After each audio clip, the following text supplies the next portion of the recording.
Donc, pour finir, la commission d'autonomie propose que la rue, on passe à la dernière image, que la rue du 12e régiment d'artillerie prolongée devienne la rue du général Barrard.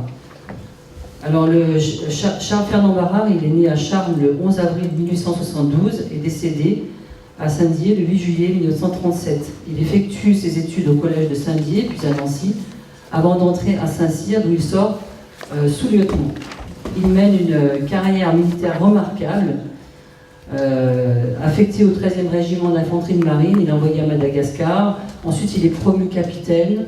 Admis à l'école de guerre, il est ensuite promu chef de bataillon au 91e régiment d'infanterie en garnison à Mézières en 1913.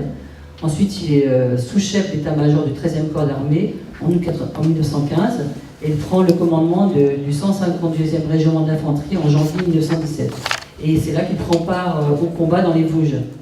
Donc je précise que le 152e régiment d'infanterie, autrement appelé 15-2, ou régiment des Diables Rouges, était composé majoritairement de Vosgiens. Et il est célèbre pour avoir combattu au Spitzenberg, au Vieil Armand et au Chemin des Dames. Donc ensuite, le capitaine Barrard est affecté à l'état-major du groupe des armées de l'Est, commandé par le général Castelnau. Il a été promu colonel. Ensuite, il reprend le commandement du 152e régiment d'infanterie qui tient garnison à Gérardmer puis à Colmar.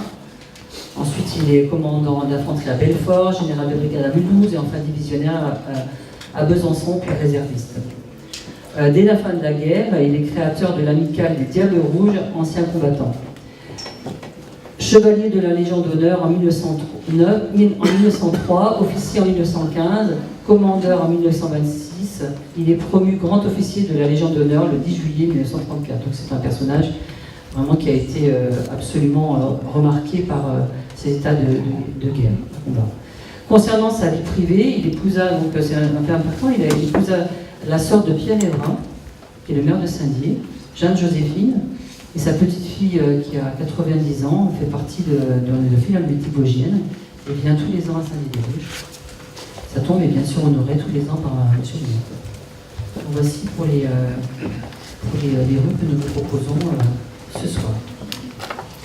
Oui, je précise que donc, les choix ont été faits sur proposition du président de la Société philharmatique vosgienne, notamment pour Germaine Marchal et pour le général Barrard. Pardon, excusez-moi, je pensais encore à Pierre Évra, parce que j'avais oublié le fait qu'il était le beau-frère de Pierre Évra. Donc c'est pour le général Barrard et pour Germaine Marchal, une proposition a été faite par le président de la Philharmatique et d'ailleurs, pour Germaine Marchal avait déjà été évoquée lors de la réunion précédente de la commission d'autonomie, pour quai Abel-Ferry également. Les propositions qu'on a faites ne s'arrêtent pas là, il y aura peut-être d'autres changements.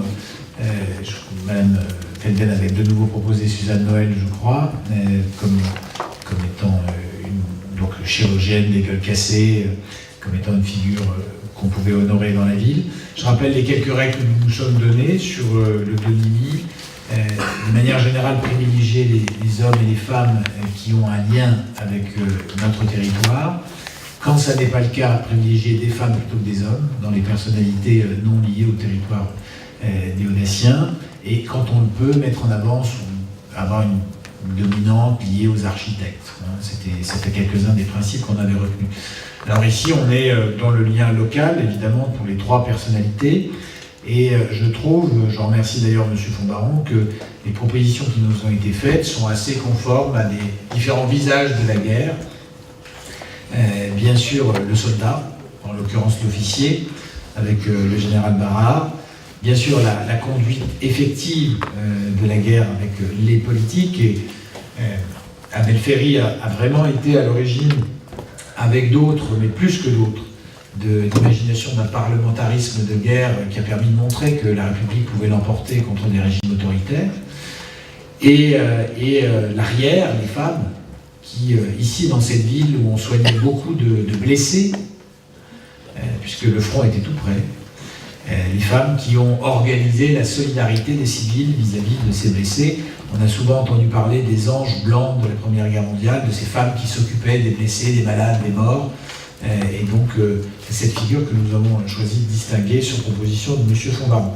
Pour ce qui est du choix des axes à baptiser, on essaye en principe de les choisir soit sur des espaces vierges, soit sur des espaces qui existent déjà, mais qui portent des noms qui sont soit des doublons, soit des noms peu significatifs.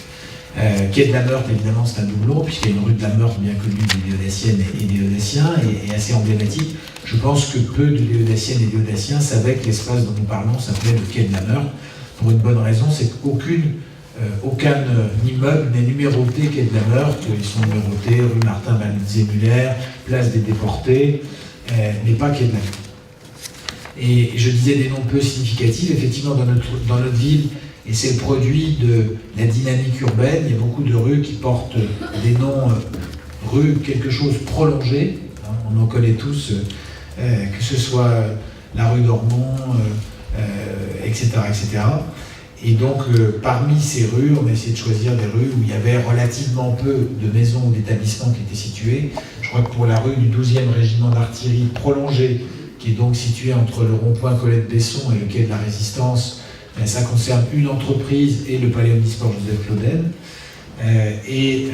Pour la rue de la Bolle prolongée, ça doit concerner 2 ou 3 maisons, ainsi qu'une entreprise bien connue sur notre territoire.